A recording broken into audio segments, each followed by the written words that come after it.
And Sv3rige, I don't know how the hell you could think that people were living healthier and happier before.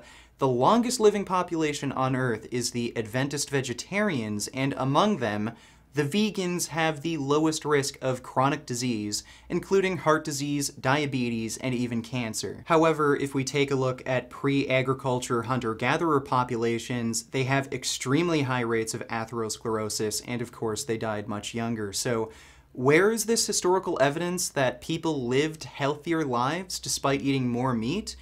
Both historically and in modern times, adherence to a plant-based diet is associated with a longer life and lower risk of chronic disease. Or is this all just an Illuminati conspiracy? Is this how you justify denying demonstrably proven facts?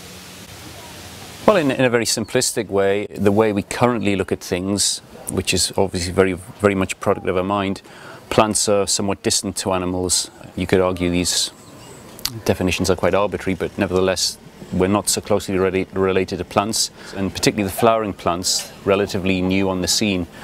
They have incredibly complex biochemistry. They have a much more complex genome than your typical mammal. They produce way more biochemical novelty.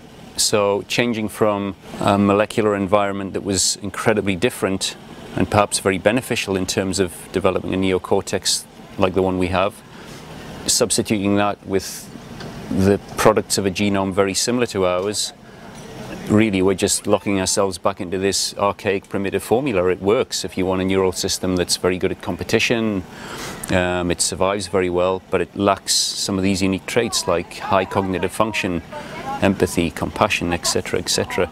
So the extremes of animal products or plant products, massive difference, and really the animal products are only going to augment what we already produce.